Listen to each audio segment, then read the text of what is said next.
Potong gigi itu dalam artian gigi dipotong Pak atau saya Ada 6 musuh. Oke. Kalau dalam Muslim itu disebutnya apa ya? Jihad terhadap diri sendiri. Oh, tapi itu bahasa Bali Pak kan Iya. juga. Kebetulan di Bali ada perda yang menyebutkan tidak boleh menggunakan styrofoam. Wedding Podcast.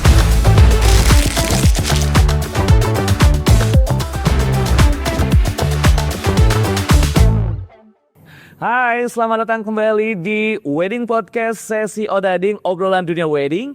Dan kalau sekarang nih Lovebirds lihat saya menggunakan baju adat apa?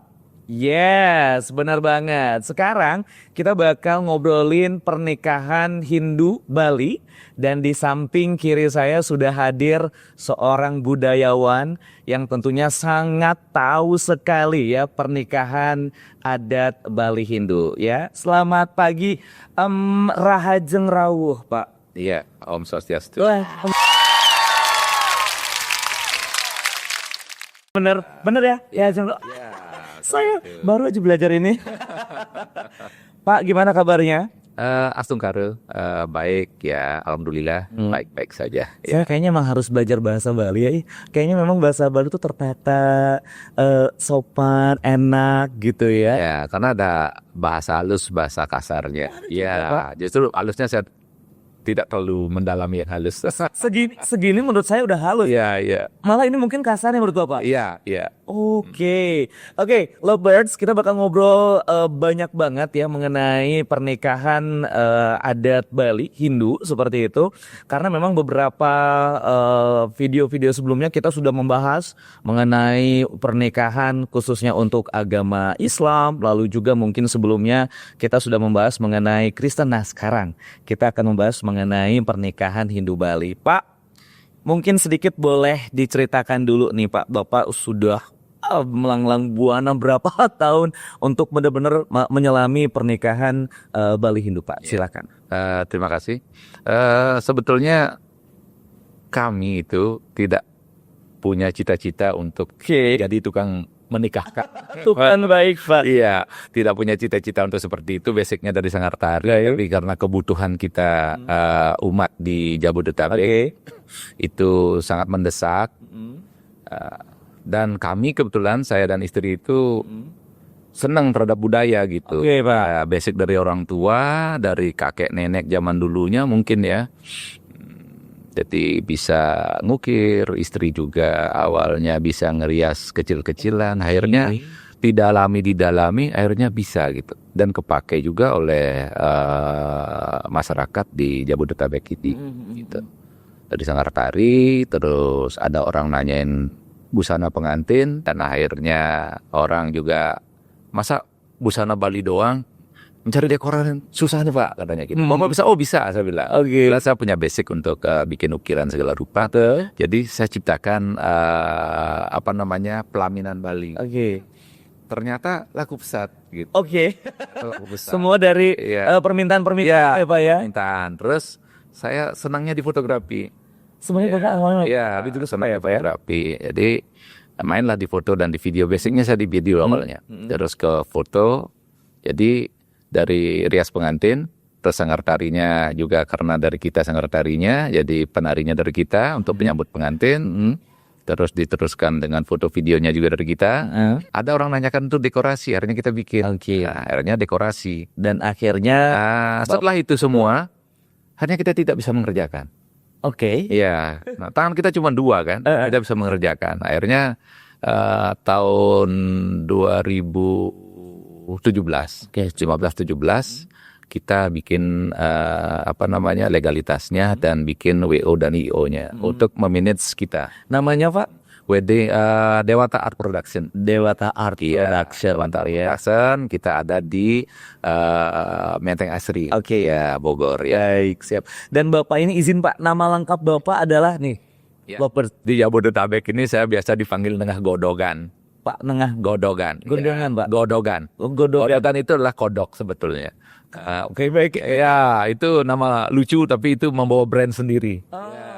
Nama saya lengkapnya adalah Inengah Sudi Ardika. Itu jarang diketahui oleh orang. Baik. Ya. Tapi memang kebanyakan orang panggil Bapak dengan Pak Nengah. Pak Nengah atau Pak Nengah Dika. Oh, Ya. Atika. Ya. Oke, baik. Pak, dari sekian tahun yang memang Bapak sudah menyelami bidang ini, Pak, mengenai persyaratan-persyaratan pernikahan khususnya di adat Hindu Bali, karena izin Pak, karena memang Indonesia ini mayoritas Muslim, mungkin itu sudah banyak orang yang mengetahui. Tapi khusus untuk di Bapak ini, Pak, Ya. mungkin tidak banyak orang mengetahui. Boleh Pak, mungkin disampaikan kepada Lovebirds ini Pak, apa saja syarat sah menikah pada pernikahan Hindu Bali, Pak? Ya. Silakan Pak. Ya, terima kasih Mas Abo.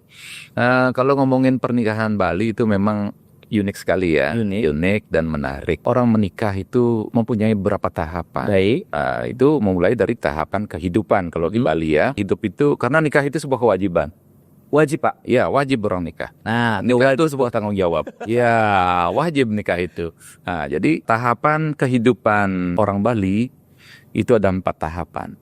Ya, apaan? dari lahir sampai remaja itu namanya Brahmacari. Oke. Ya, Brahmacari. Oke, Pak. Masa Brahmacari adalah masa menuntut ilmu pengetahuan. Ya, Ibu cari. ya, itu jangan memikirkan pacaran dulu. Jangan mikirin Iya, pacaran dulu. Oke. itu kesempatan untuk menuntut ilmu. Nah, itu ya. Menuntut ilmu. Jadi kita sebagai orang tuanya memberikan kesempatan untuk anak kita menuntut ilmu.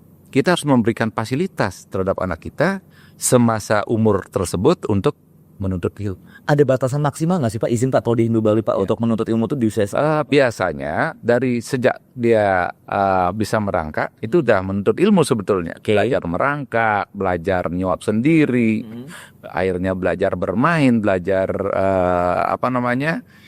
membaca, menulis dan lain sebagainya sampai dia sarjana bla bla bla bla. Oke. Nah, setelah itu dilakukan sesuai dengan masanya, baru nanti ada hutang orang tua lagi. Hutang orang tua terhadap anaknya. Satu tadi udah memberikan fasilitas terhadap anaknya untuk menuntut ilmu. Betul. Setelah itu baru akan dilakukan dengan potong gigi. Oh, ini kita sudah mulai masuk ke prosesnya. Iya, setelah anak itu menuntut ilmu. Betul. Sesuai dengan usianya sekitar 17 sampai 25 tahun itu masanya dia untuk melakukan potong gigi. Pak, boleh nggak sedikit Pak? Potong gigi di sini dalam artian apakah si potong gigi ini laki-laki perempuan? Dua sama kayak ya. Apakah potong gigi ini dalam artian adalah sudah memantapkan hati akan menikah, atau memang ini memang proses kedewasaan saja? Ya, itu adalah proses kedewasaan. Oh, berarti walaupun memang belum mau menikah tetap untuk potong gigi itu tetap dilakukan. Jadi biasanya lazimnya potong gigi itu dilakukan sebelum pernikahan. Tapi ada juga yang melakukan setelah pernikahan sesuai dengan kemampuan dan waktu. Iya, hari baiknya. Jadi di situ ya masih ada dikasih kesempatan untuk boleh melakukan di belakang pernikahan. Tapi sebaiknya sebelum pernikahan. Baik, Pak, ini ada kayak semacam apa ya Pak? Kayak simbolnya ataupun mungkin tujuannya untuk apa Pak? Untuk motong gigi itu dalam artian gigi dipotong Pak, atau saya masih belum membayangkan Pak? Kan pas ada ngilu Pak. Kalau gigi misalkan maaf ya, kayak misalkan ompong atau karena izin kecelakaan giginya ini. Tapi kalau memang sengaja itu Pak, coba boleh sedikit biar kita berimajinasi. Ya pasti itu menyeramkan. Didengar itu, potong giginya dipotong gitu kan. Sebetulnya begini, sebetulnya potong gigi itu adalah hutang orang tua kepada anaknya, kepada keturunannya. 6 itu adalah simbolik sifat keraksasaan.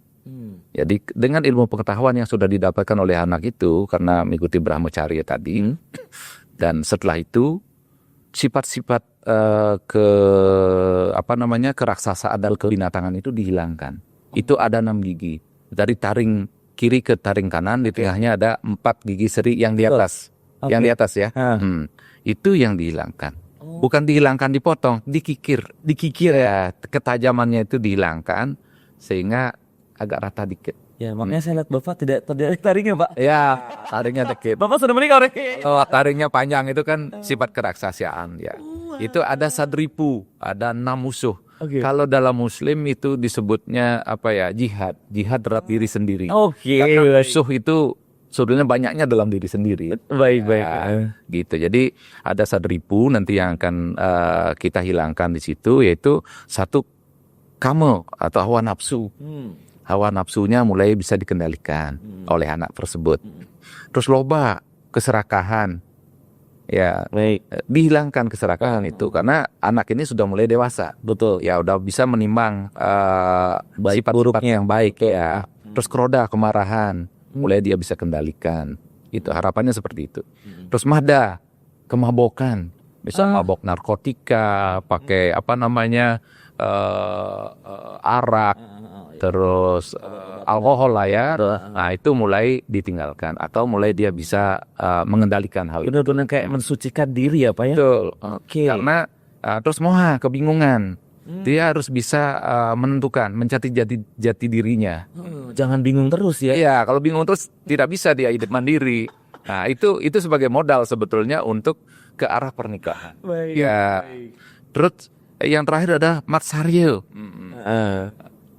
Sifat iri dengki, ya iri hati kepada orang lain, ya SMS. Ya, Pak. ya senang melihat orang susah, melihat orang senang. Nah, itu mulai dihilangkan. Nah, itu baru orang ini menjadi manusia yang siap untuk menempuh kehidupan berumah tangga. Ya kan sekarang mungkin berpikirnya ke dokter gigi bisa. Tapi sebenarnya apakah ada ahli khususnya Pak untuk yang di Bali sana untuk memang memotong gigi ini Pak? Ada. Jadi orang yang memotong gigi itu tidak sembarang orang. Jadi memang bukan dokter gigi bukan? Bukan. Oh bukan. Iya, khusus upacara potong gigi itu dilakukan oleh spesialis memang. Bukan berarti bukan di dokter gigi bukan? Bukan dokter gigi. Nah, Oke. jadi itu di Bali namanya sanging. Jadi Sanging. khusus orang yang memang menekuni teknik potong gigi dan punya legal untuk itu. Ada legalnya Pak? Ada. Jadi Nah, itu. nggak sembarang, berarti ya maksudnya nggak sembarang orang, saya orang Bali ya sini saya enggak. Ya, enggak. Jadi khusus dia menekuni untuk legal. potong gigi. Ada legal. Namanya sanging ya.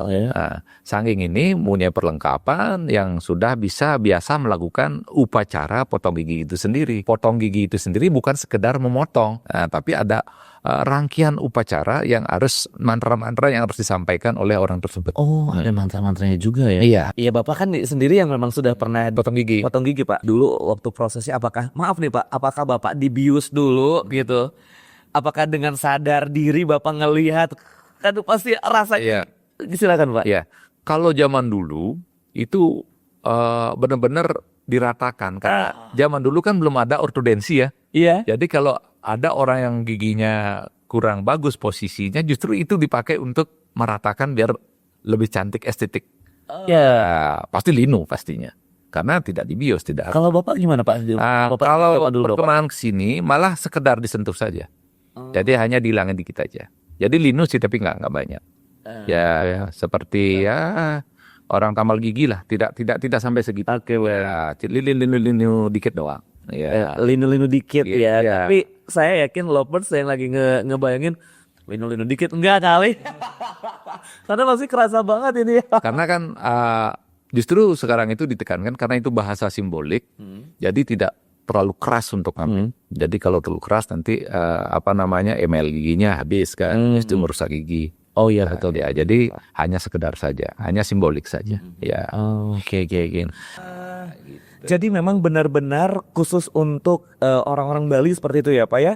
Jadi sebelum masuk kepada level berikutnya untuk menikah tuh memang benar-benar sepertinya disucikan. Iya. Dihilangkan Sakral. semua hal-hal yang Ya, negatif-negatifnya ya Pak ya. Nah Pak, kalau mungkin kembali lagi untuk proses-proses sebelum pernikahan kan terkadang ada yang namanya, kalau di beberapa adat lain ada kayak ngeyek sereh, siraman lah, Ya. lalu juga ada malam bainai, midodareni. Ya. Nah khusus untuk di Bali ini seperti apa Pak? Ya. Proses dari awalnya Pak? Cukup panjang sebetulnya. Baik boleh Pak. Panjang, ya. Ini pasti akan dicatat Pak oleh Lovebirds nih Pak. Ya. Yang pertama itu tentu pacaran dulu. Iya Pak, masa saya bawa Nggak tiba-tiba. Iya, nggak tiba-tiba ya. Oke, baik. Proses pacarannya juga cukup panjang. Karena di Bali itu menganut patrilineal. Ya, di pihak laki-laki. Jadi laki-laki yang lamar dan upacaranya pun di lelaki. Oh, karena memang kalau kita izin maaf ya, kalau kita tarik ke Jawa kan ke pihak wanita ya Pak ya. Iya. Menikah pun biasa di rumah Iya, wanita. iya. Kalau di Bali malah sebaliknya Pak. Ya, Baik. dan atau ada juga sistem nyerod namanya. Nyerod. Nyerod itu pihak laki-laki sebagai perdana, padahal dia laki-laki. Misalnya, saya punya anak wanita, 2. Nah, terus saya ingin punya keturunan, masih tetap di klan saya. Jadi saya akan melamar laki-laki untuk saya bawa ke rumah. Bisa Pak, bisa. Tapi untuk anak perempuan Bapak kan? Ya, itu kesepakatan keluarga. Saya akan melamar laki-laki itu. Terbalik. Iya itu. Upacaranya di tempat saya. Kan terkadang ada kayak semacam dijodohkan gitu. Tapi kalau di sini misalkan Bapak mau melamar, mungkin gede, paling gampangnya Bapak mau melamar saya. Ya. Tapi anak Bapak sebenarnya udah tahu kalau bahwa nanti Bapak mau melamar namanya Abo, nanti orangnya ya bagus lah atau apa. Ya. Tapi sebenarnya basicnya anak perempuan Bapak sudah tahu saya. Ya, itu kesepakatannya begini. Ketika anak saya udah pacaran nih dengan Abo misalnya, terus saya juga sebelumnya udah ngomong secara pribadi, Oke. gimana kalau Abo tinggal di rumah Bapak, ya ikut di rumah Bapak nih. Oke, bicara dengan keluarga juga sudah mengizinkan kalau Abo anak laki-lakinya ada 4, boleh dong yang satu ikut aku. Tuh. Bisa kayak gitu Ini ya. ya bisa. Itu pengecualian. Baik. Ya, pengecualian ada juga yang seperti Oke, itu. lanjut Pak, ada Pak, ada apa lagi Pak? Kalau kita mencari normatifnya bahwa yang laki-laki ngelamar yang wanita itu ada namanya mesedek. Mesedek itu pemberitahuan. Oke. Ya, pemberitahuan dari pihak laki-laki, keluarga laki-laki akan datang ke keluarga wanita untuk menyampaikan maksud dan tujuannya, menyampaikan isi hati anaknya yang sebenarnya diwakili oleh orang tuanya. Ini kayak semacam lamaran. Keseriusannya. Betul. Ya. Seperti lamaran. Nanti setelah itu baru diteruskan dengan lamaran. Itu baru mesedek. Ya. Ini Mas Sedek dulu. Mesedek dulu. Baik. Yang mesedek itu yang datang itu baru keluarga inti.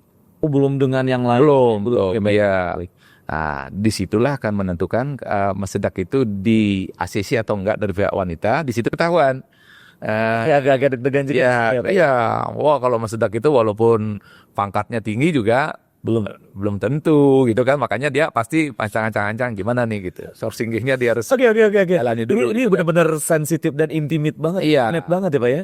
Itu apalagi zaman dulu. Kalau sekarang sih nggak terlalu. Karena zaman sekarang sesuai dengan perkembangan zaman. Kalau anak-anak sudah suka sama suka, kita orang tua kan tuturian dayani ya, pasti kita akan mengikuti. Dan sebelum itu pasti orang tua itu akan mengarahkan anak-anaknya. Tidak mungkin anak-anaknya dikasih pacaran kalau orang tuanya tidak cocok. Oke kan, pasti sudah diarahkan dari jauh-jauh. Oke, betul. Berikutnya Pak. Ini Karena sekali Pak saya ini pribadi bukan hanya hubungan antara anak, tapi menghubungkan dua keluarga. Betul Pak. Itu yang sulit gitu. Itu yang sulit, butuh kesepakatan dan kesadaran sebetulnya gitu. Tidak boleh mengadu kekuatan di situ. Nanti yang jadi korban adalah anak. betul. Kasihan juga Pak ya. Seperti itu. Oke, berikutnya tadi sudah dari lamaran, lalu ke lamaran. Berikutnya baru lamaran atau yang lazim disebut mepadik. Mepadik ya Pak ya. Mepadik. Nah, di situ mengumpulkan dua belah pihak. Ya, dari pihak keluarga besar laki-laki dan penerima dari keluarga besar wanita. Biasanya dilakukan di rumah kediaman wanita. Oke, Ya. untuk lamaran tadi Bapak. Ya, Pak. ya, Baru kita ke rumah perempuan nih Pak. Ya. Seperti itu. ke rumah wanita. Itu pas mesedak itu udah disampaikan. Nanti kami akan datang sekitar 50 orang. Sudah dikasih tahu. Dikasih tahu ya pada tanggal berapa hari baiknya, terus berapa orang yang akan datang sehingga pihak wanita bisa mempersiapkan diri untuk kehadiran dari keluarga pihak laki-laki. Pak, gini Pak, kalau khusus untuk di Hindu Bali Pak, ada nggak sih Pak, kan pasti namanya lamaran pun pasti bawa-bawaan gitu kan Pak ya. Tapi ada nggak sih Pak istilah untuk mungkin khususnya di Hindu Bali yang ini tuh khasnya, ini yang harus dibawa gitu. Ada Pak? Kembali ke desa Pokraman ya, desa Kalupatra. Kembali kepada adat istiadat, setiap desa itu berbeda. Walaupun Bali secara Iya, betul. tapi setiap daerah tuh beda-beda Pak. Setiap desa itu berbeda. Oke Pak, boleh Pak sedikit aja deh Pak. Satu desa terdiri dari 2 banjar atau 3 banjar, itu berbeda budayanya. Oke. Nggak bisa dipukul rata sama, tapi garis merahnya sama. Oke. Misalnya kayak di kampung saya, orang lamar Di mana Pak? di Bangli, adanya di desa Demule. Oke, nah Ya. Itu orang lamar itu 3 kali datang. 3 kali datang Pak. Iya. Sekali, 2 kali, 3 kali. Dan itu prosesnya sama. Misalnya ke rumah perempuan sekali, Iya. ke perempuan 2 kali, ketiga ke Iya. perempuan juga. Iya, semua 3 kali itu. Yang pertama bawa sirih. Siri, Iya. Terus yang kedua membawa jajo kukus namanya. makanan. Kue kukus, iya. Kukus. Jajo kukus Jajak itu kukus. kue dari ketan yang di atasnya ada kelapa. Oke, baik. Unti ya. Kelapa jajo kukus putih, jajo kukus merah. Itu yang kedua. Terus yang ketiga nanti baru bawa klepon namanya. Sama kayak di Jawa, klepon. Klepon ya sama. Nah, itu. Klepon itu kue bulat di dalamnya ada gula. Nah, itu simbolik bahwa sudah sepakat antara pihak laki-laki dan pihak perempuan. Oke. Di daerah lain belum tentu sama. Kayak dengan emang budaya. Iya, budayanya itu luar biasa gitu. Oke. Jadi mana yang benar? Semuanya benar. Ya, semuanya benar. Next levelnya Pak, Ya, berikutnya. ketemu kesepakatan. Ya, oke, diterima ternyata. Lamarannya diterima dan pada hari itu juga biasanya langsung antar keluarga sesepuh-sesepuh menentukan hari baik. Sebelum menentukan hari baik, biasanya pihak laki-laki dan pihak perempuan sesepuhnya akan memberikan petuah kepada 2 calon mempelai ini. Ya, memberikan petuah dari pihak laki-laki, dari pihak perempuan juga memberikan petuah. Setelah itu baru tetua ini menentukan hari baik untuk acara pernikahan. Gitu. Tentukan hari baik, misalnya seminggu atau 2 minggu kemudian, hari baik setelah mereka dapatkan, baru tuh berencana misalnya sehari sebelum hari H penjemputan sang wanita ini akan nyekap dulu. Nyekap itu apa Pak? Nyekap itu biar matang gitu. Maksudnya si perempuan ini nggak boleh keluar kemana-mana. Iya, dipingit. Pingit. Nih ya, dipingit, nyekap, ya. Istilah lainnya nyekap. Ya. Itu sang wanita akan pakai luluran dulu di sore hari. Kalau zaman dulu kan belum ada alat-alat makeup kayak sekarang kan. Itu dilulurin dulu, dimandikan dulu. Nah, setelah itu selesai, sang wanita diam di dalam kamar. Betul. Itu nggak boleh kemana-mana. Nggak boleh kayak. Iya, nggak boleh kemana-mana. Berarti memang aktivitasnya di rumah ya sesuai jam. Nggak boleh keluar ke apa ya? Besok paginya baru sang calon pengantin laki-laki datang menjemput pengantin wanita bersama keluarganya tentunya. Nanti acara di rumah laki-laki ya. Nah, ketika penjemputan itu, nah di sini, ini unik nih. Gimana Pak? Unik sekali nih. Nah, itu disebut dengan mungkah lawang. Mungkah lawang, buka pintu. Iya. Lawang. Oke, baik. Iya, buka pintu. Nah, itu biasanya pengantin wanita ini ada di gedong. Nanti gedong itu sebuah kamar. Ya, kalau di Bali itu memang beda kamar. Pengantin ada, orang tua ada, gitu, terpisah posisinya. Nah, itu pihak laki-laki dari orang tua laki-laki akan mengetuk pintu 3 kali. Jadi orang tuanya dulu. Iya. Kan si pengantinnya bukan orang tuanya. Baru di dalam nyaut. Ada. Ya. Siapa nih akan hadir? Baik, kalau aku hadir, silahkan masuk, gitu kan. Sudah ada izin seperti itu. Sang wanita sudah dandan. Memang sudah mempersiapkan diri, ya. Dan semalaman dia itu nyekep itu biar dia mateng sebetulnya. Mateng dalam arti kesiapan dia untuk meninggalkan masa lajang. Baik. Masa lajang sebagai seorang gadis dan melangkah ke gerasta asrama pernikahan. Baik. Nah, di situ sang gadis ini merenungkan dirinya dalam rangka nyekep ini. Ya. Dan keluar nanti mukanya sudah ditutup pakai kain kuning. Ya, kain kuning ketutup semua sehingga mukanya kelihatan samar. Oh, yang kayak samar-samar. Ya, sudah didandanin pakai kain kuning sampai ujung kaki. Nah, terus buka pintu.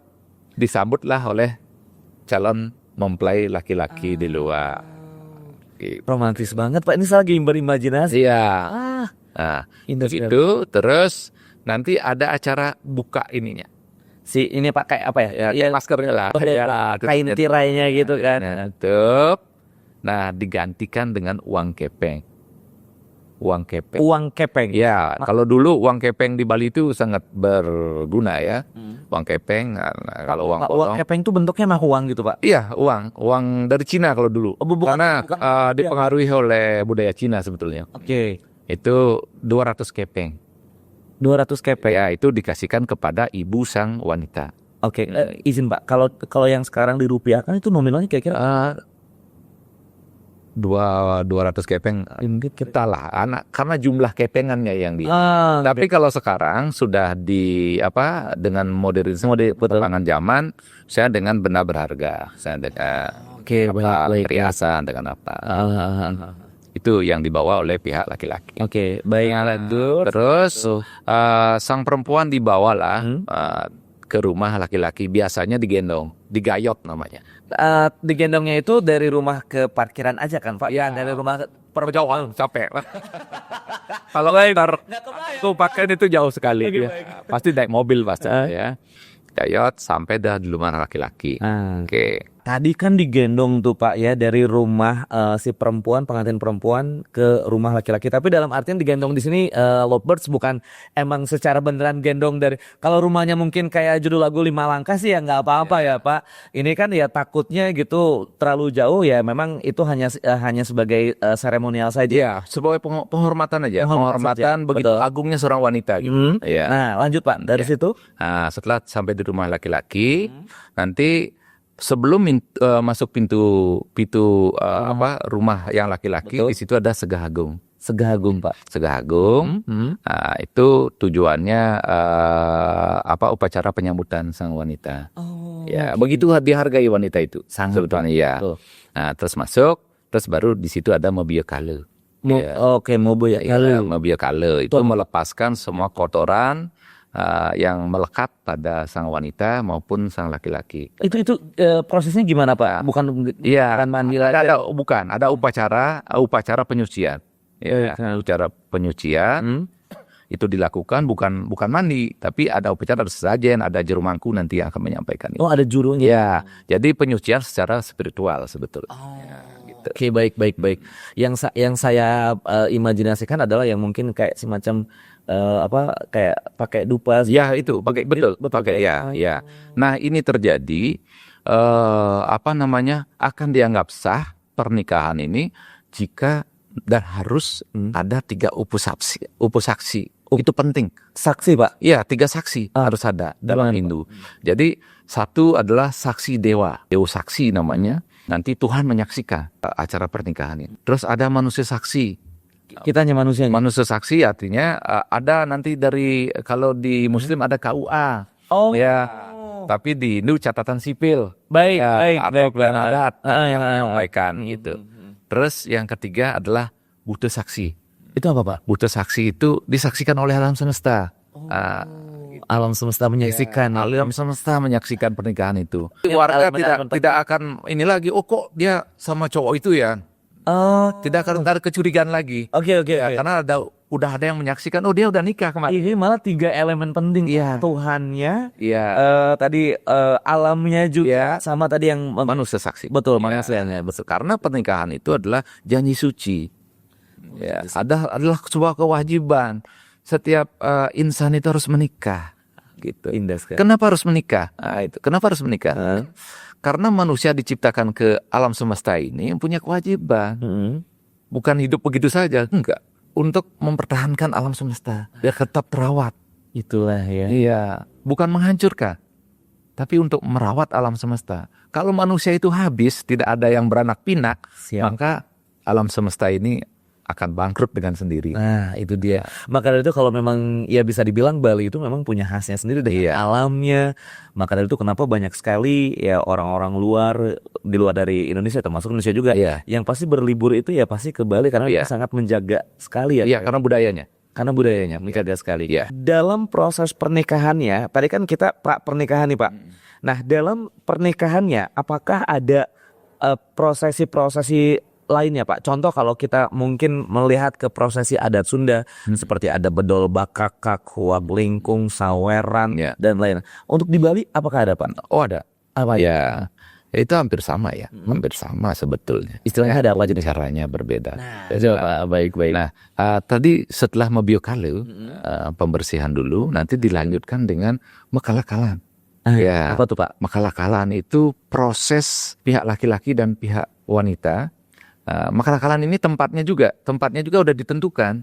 Itu biasanya Mekalakalan ini dilakukan di rumah laki-laki dan di depan pemerajaannya, pemerajaan atau sanggah, Oke. sanggah atau pura keluarga. Nah, pura-pura Nusa gitu betul. Di situ dilakukan. Di situ Ya, dilakukan ya. bukan di sanggahnya gitu, tapi di luar, di halaman. Mekalakalan itu ada namanya menyentuhkan kaki pada kalu sepeta gitu. Terus ada nanti jual beli. Ada lagi Pak. Ada jual beli, nanti wanitanya yang menjual, laki-lakinya membeli. Prosesinya seperti itu. Itu mencari kesepakatan sebetulnya. Walaupun sebenarnya udah sepakat. Ya, dalam berumah tangga, Heeh. kenapa harus ada jual beli gitu? Di situ ada tawar menawar. Oke. Nah, karena dari dua kepala biar menjadi satu. Oh, Dari dua pikiran, dua ide biar menjadi satu ide. Pak. Karena dia udah akan menjadi suami istri. Nanti barangnya di saat sekarang ada kain, ada segala rupa, ada juga tumbuhan, ada kunyit, ladi. Itu juga ada di dalam satu bakul yang akan dibawa oleh sang wanita. nah itu tuh. Nah, hal yang Itu ada kunyit, ladi, apa satu lagi itu di dalam satu bakul. Nanti itu akan ditanam setelah kesepakatan. kesepakatan. Ya. Oke, baru nih Pak. Oh, seperti itu ya, baik-baik. Lanjut Pak, mungkin ada lagi. Nah, setelah itu terjadi, kesepakatan itu udah terjadi, jual beli, baru ada lempar bola kasti. Lempar bola itu segi 4, itu dilempar. Bola tapi segi 4. Ya, itu dilempar, itu bola itu terbuat dari janur. Kayak maaf Pak, kayak ketupat. Ya, Pak. kayak ketupat. Kayak ketupat ya. Ketupat seperti itu, Ah. itu dilempar. Pihak laki-laki ngelempar ke Perempuan. pihak perempuan. Oh. Perempuan harus sebisa mungkin tidak jatuh. Harus ditangkap. Harus ditangkap. Nanti pihak wanita ngelempar juga ke lakinya. Itu berapa kali Pak? 3 kali.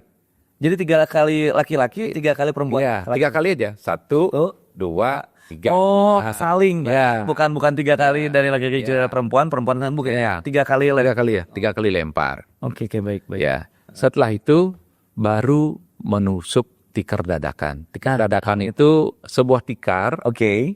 dibuat dari panan. Di anyaman Pak. Iya, dianyam Baik. pakai panan. Itu panannya masih hijau. Itu Maknanya apa Pak? iya, Maknanya. makna dari panan itu adalah, maaf kata tapi harus disebut. Oke. Itu adalah virgin seorang wanita. Itu nanti ditusuk dengan keris Yes. sang laki. Oke. Maknanya ke situ. Ya, Baik. maknanya ke situ. Baik. Nanti sang wanita megang tikar dadakan ini, terus tusuk pakai keris. Sampai benar-benar terbelah. Oh, jadi bukan ditusuk aja Pak, tapi memang dibelah. Lah, ya. Oh, oke baik. Sama seperti di Sunda juga kan, ketika saweran, itu kan Kendi. ya ketinya harus sampai keluar air. Betul. Maknanya bersama. Iya. Oke. Maknanya bersama. Lanjut. Seru. Udah mulai seru ya pembahasannya ke sini, baik. Setelah tikar dadakan itu, nah itu jalan memukul pakai lidi. Jadi kunyit ladi ada lidinya, itu sang wanita jalan duluan, terus sang laki memukul, bukan menyakiti. Memukul itu bukan menyakiti. Kalau itu Pak. Tapi bergegas, ayo kita berumah tangga. Dalam rumah tangga kita tidak boleh diam saja. Kita harus bekerja untuk anak-anak kita nanti. Wah, seru. Jadi untuk semangat. Semangat. Tapi ini tuh dari si suami ke istri aja lah, tidak dari istri ke suami. Enggak, dari suami ke istri. Mukulnya juga enggak. Ya, Apa mukul rasanya. itu kayak di contoh kayak paling gini aja gitu ya. Iya, seperti itu. Berarti ini agak sedikit ini Pak ya, maksudnya untuk agak hal-hal biar acara tidak terlalu tegang gitu. Jangan kenceng-kenceng. Ya, jangan Bapak mungkin kenceng-kenceng. pas bawain acara juga seperti itu ya Pak ya. Nah, itu biasanya dipakai seremoni yang diarahkan ke lucu-lucuan dikit gitu biar enggak terlalu tegang. Itu biasanya ya. Baik. Nah, itu setelah itu berlangsung, baru nanti memutuskan benang.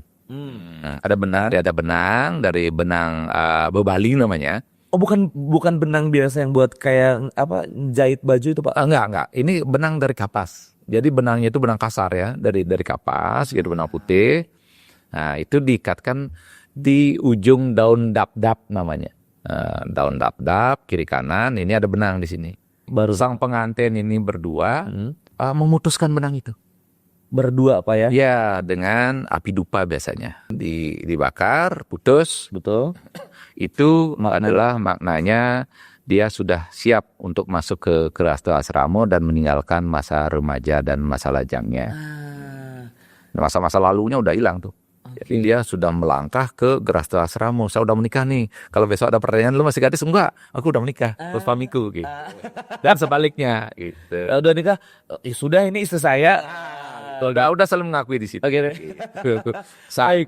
Udah sah. Di sini udah sah Pak. Ya, sampai di situ belum selesai. Setelah itu baru namanya mewidi-widiana. Nah, itu nanti mereka setelah acara tadi dia akan menyucikan dirinya, akan mandi, membasuh tubuhnya.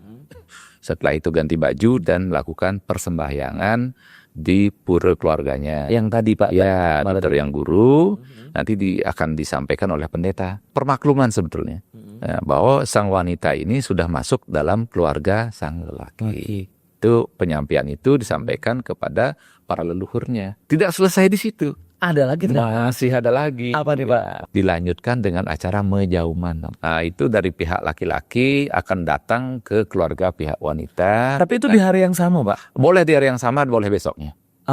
Oke. Nah, itu tentatif waktunya.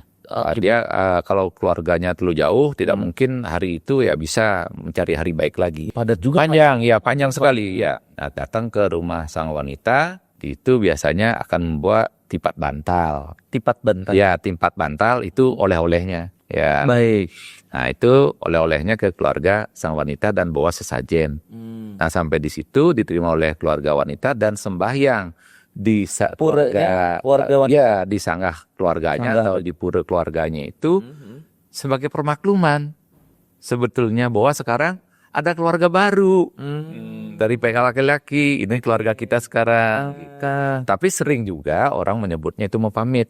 Kalau mau pamit itu kan meninggalkan, berarti putus kan. Ini seperti karena Bapak bilang mau pamit, ini aku ingat pernikahan Rizky Febian dengan Mahalini Pak. Ya, Mau pamit. ya mau pamit. Sebetulnya bukan mau pamit. Apa Pak? Sebetulnya menjauman. Jaum itu jarum itu adalah merajut. Ya, jarum itulah merajut dari dua keluarga menjadi satu keluarga. Tapi memang setelah dirajut itu ada kalimat, nih Bapak Ibu, Bapak Tia, Ibu saya, Bapak saya dan keluarga saya mau pamit sekarang, saya mau ke rumah laki-laki. Sehingga lafalnya jadi mau pamit. Padahal sebetulnya itu tadi. Oke, baik. Dan sesungguhnya itu adalah menjauman. Itu dia ya. Baik. Dengan menjauman itu terjadilah orang tuanya besanan sama orang tua yang cowok. Ya, anaknya menjadi suami istri. Terus malu melahirkan menjadi cucu dari kedua belah pihak. Betul sekali. Ya. Itu sudah dijelaskan. Berarti ini sudah semua nih Pak. Ya. Sudah semua nih Pak. Sebelum mungkin ke berkas-berkas untuk kesahan menikah, karena kan memang tadi kan secara adat Pak ya. Namun kalau secara negaranya pasti ada juga. Tapi sebelum ke situ Pak, khusus untuk di pernikahan Hindu Bali Pak, tadi kan mungkin bisa dikatakan adalah ini pernikahan pertama Pak.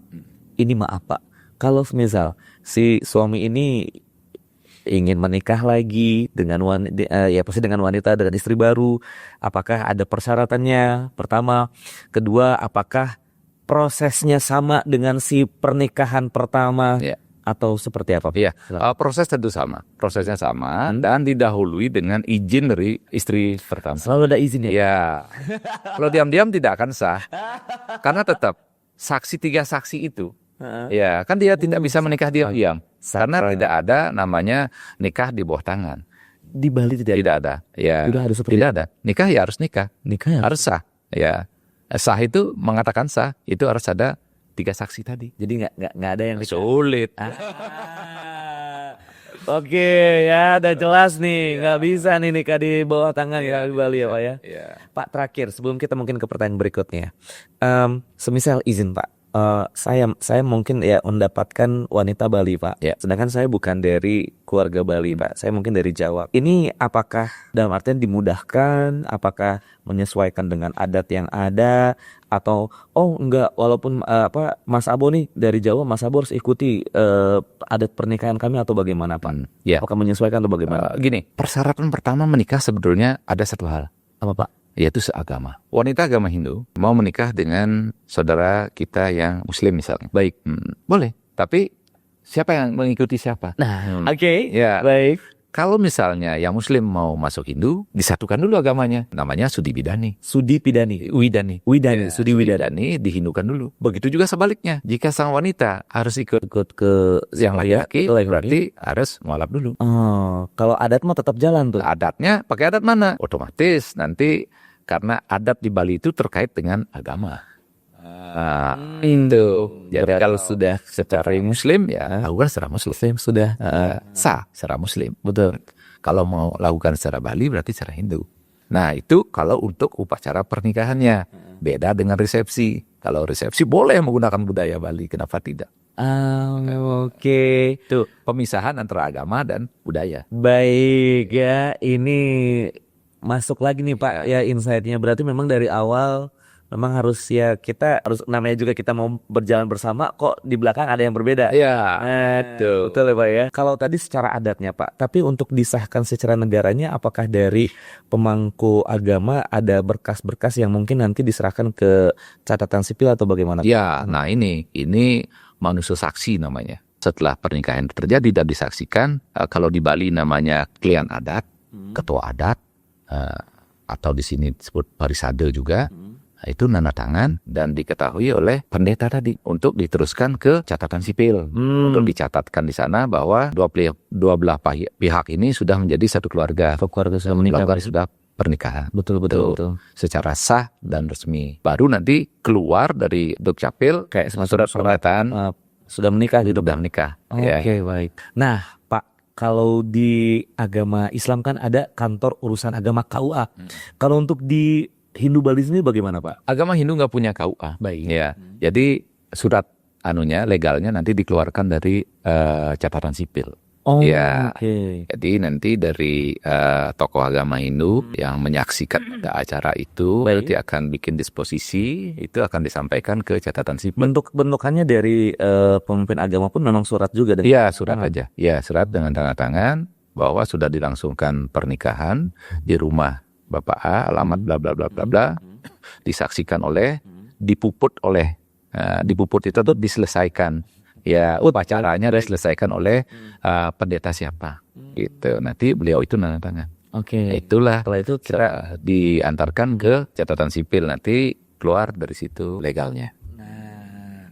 udah jelas ya lovebird seperti itu ya. Jadi ini bisa dibilang susunan pernikahan Iya. betul dari adat Hindu Bali seperti itu ya. Kaya dengan budaya Budaya luar biasa. luar biasa sekali Pak seperti itu. Nah, ini ngomong-ngomong dengan kaya dengan budaya Pak. Jujur saya salah satu yang memang suka banget sama baju pernikahan adat Bali Pak. Kalau mungkin teman-teman pernah melihat baju pernikahan adat Bali itu baik dari kepala, baik dari pertengahannya baju sampai ke bawahan, plus dengan aksesoris yang khas Pak. Ya. Itu apakah ada namanya masing-masing dan juga mungkin ada maknanya Pak. Iya. Nah, baik untuk si pengantin pria dan juga si pengantin wanita Pak. Ya. Silakan Ya. Pak. Kalau di Bali itu ada busana itu dibagi tiga. Dibagi tiga Pak. Ya, Oke. tiga, ada niste, madil, dan akum. Oke.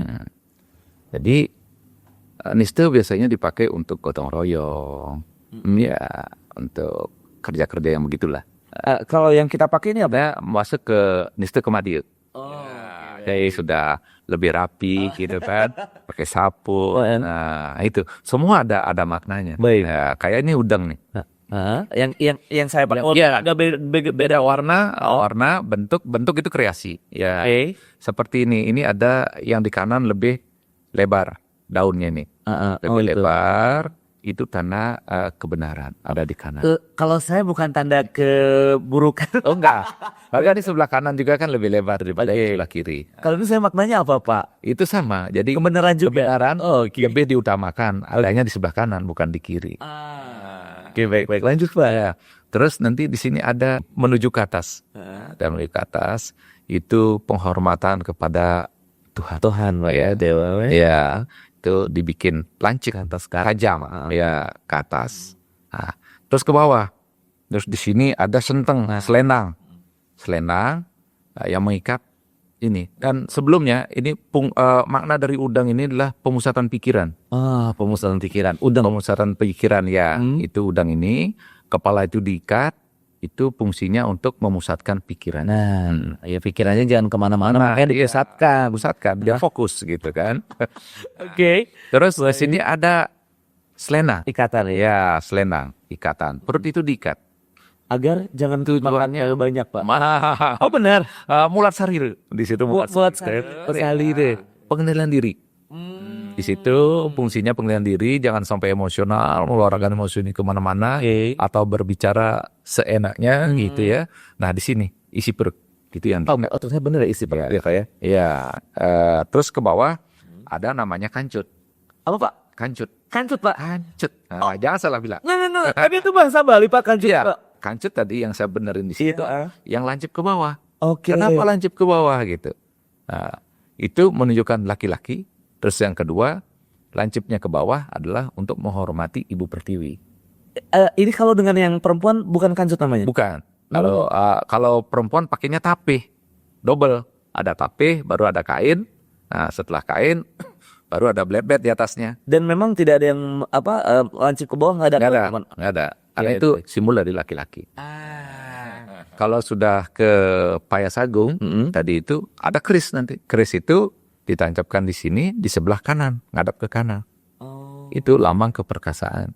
Oh, seorang laki-laki Pak ya, seorang ya, betul. Ya, terus kain juga ada bermacam-macam kain yang biasa dipakai. Ya, itu beda. Semua ada maknanya. Oke, ada. Ya, ada fungsinya. Kayak di situ ada kain wali, terus ada kain prado ya. Dan ada ya prado itu cat emas sebetulnya. Aslinya itu memang cat emas. Cat emas ya, cat emas karena kita ada pengaruh dari budaya luar juga sebetulnya itu. Terus kain poleng. Kain poleng itu kain kotak-kotak mungkin sangat dikenal ya. Kita yang kaya. Ya, itu ya. Saya dua bagus Pak. Iya, kain poleng-poleng tapi jangan salah penggunaannya gitu. Emang gimana? Kalau kain poleng-poleng itu ya polengnya kan cuma dua. Putih sama hitam kan. Iya, betul. Itu bermakna untuk ruwo binede. Apa tuh? Ya, ruwo. Dua hal yang berbeda tapi saling membutuhkan. Oh, Ya, iya. hitam putih tidak mungkin kita bisa berbuat baik terus, pasti ada perbuatan. Oke. Ya, tidak mungkin kita bisa ada orang laki doang gitu. Pasti ada wanita. Betul. Seperti itu. Ada perbedaan-perbedaan itu tapi menjadi satu kesatuan. Saling membutuhkan. Oke, maknanya masuk Pak. Nah, itu. Itu biasanya dipakai untuk pecalang. Kalau di Bali, Pecalang itu apa? pengaman. Oh, jadi kalau memang bagian-bagian pengaman di daerah Bali itu pasti pakai itu. Ya, pakai pecalang. Itu yang bisa membedakan salah dan benar. Jadi kalau salah tangkap dia. Jadi gini Pak, jadi kalau misalkan bukan orang Bali, misalkan pakai itu ya mungkin entah kan kita lagi di Bogor gitu Pak, di Jawa gitu Pak ya. Pakai itu kalau nggak tahu maknanya mungkin ya itu juga jadi ke situ Pak ya. Iya. Karena nggak tahu maknanya. Ya, karena nggak tahu mananya pakai aja gitu. Tapi Saya Bali loh ini. kalau diselusuri lebih dalam ternyata semuanya ada. Oke, baik. Ya. Lain Pak, ada kain apa lagi Pak? Terus ada kain cepuk. Kain cepuk itu biasanya dipakai tapih, dipakai daleman. Oh, buat dalam Wanita pakai daleman, kain cepuk. Terus berkembang itu dari Karangasem namanya kain songket. Nah, kain songket itu biasanya digunakan oleh para raja zaman dulu. Karena itu mahal sekali. Itu kalau asli dari Bali harga bisa sampai berapa Pak? Songket itu ada berbagai macam. Ada yang dari mulai jutaan sampai puluhan juta. Ada Pak? Ada. Dan raja-raja Bali yang saat Iya. masih menggunakan itu Pak? Ada. Yang kita juga punya koleksi itu. Bapak ada juga Pak? Ya, jadi untuk layanan pernikahan yang kita ini bisa custom. Tapi harganya bukan yang puluhan juta. Oh, bisa juga sebenarnya kalau mau ya. Dari rendah kita melayani di rendah tidak mau mempersulit orang mau nikah. Nah, itu ya. Baik. Jadi ada solusi semuanya. Ada lagi Pak mungkin? Nah, dari songket terus ada kain endek. Endek. Ya, endek itu kain tenun yang dari Bali. Di sini orang pakai baju batik, batik khas apa gitu. Betul. Nah, kalau di Bali pakai endek sebagai baju kantornya. Terus ada lagi kain yang sakral. Itu namanya geringsing. Geringsing Pak. Iya, geringsing itu dibuat di daerah Tenganan, di daerah Karangasem. Nah, itu mahal sekali, yang asli. Mahal sekali. Apa, Pak? Karena cara membuatnya itu luar biasa dengan bahan-bahan alami. Itu prosesnya juga cukup lama. Itu harganya puluhan juta. Tapi memang kan namanya juga Bali khas dengan kreasi dan lainnya memang dengan sepadan Pak, dengan yang seperti itu ya Pak ya. Jadi semua itu ada fungsi-fungsinya masing-masing. Pas nikahan pakai yang mana, sama dengan musik juga sama. Ada musik khusus untuk manusiatnya, ada musik khusus untuk fitriatnya. Jangan salah gitu. Beda-beda ya. Iya, acara pernikahan taunya didubbing. Nih untuk videografi nih biasanya didubbingnya lagi pakai fitriatnya. Emang perkara boleh buat apa Pak? Kalau fitriatnya untuk membakar jenazah. Jangan Untuk kematian. Ini kan pernikahan. Iya, bahagia gitu loh. Masa ngeplay lagunya lagu kematian. Nah di sini sering. Nah, WO-nya bukan kami. Tiba-tiba pengantin kami cuma ngerias saja. Pengantin masuk taunya pakai angklung. Lah, kok pakai angklung? Ini nggak bisa gitu kan? Oh, ini udah kesepakatan antara WO dengan pengantin. Artinya kita juga tidak bisa berbuat apa-apa. Padahal ini ya Padahal kalau tamunya banyak orang Bali itu diketawain. Nah tuh kan ini ilmu lagi nu. Jangan sampai salah di saya juga itu. Anu ya. Oh, Kebetulan saya orang Bali sebagai pelakunya, jadi saya tahu tahu ya Pak ya. kapan dan harus dipakai di mana gitu. Musik yang mana gitu. Jangan sampai salah. Jangan Karena sampai salah. musiknya banyak sekali. Contoh ada musik untuk Dewoyatnya. Misalnya Gong Gede, Lelambatan itu kan. Itu tidak bagus juga kalau dipakai untuk fitriatnya, untuk acara kematian. Kematian. Iya. Nah, itu memang beda segmen. Jadi memang ya harus bertanya sama yang pakem. Iya, Bertanya betul. sama yang ahlinya. Justru kalau bertanya lebih bagus daripada salah ya.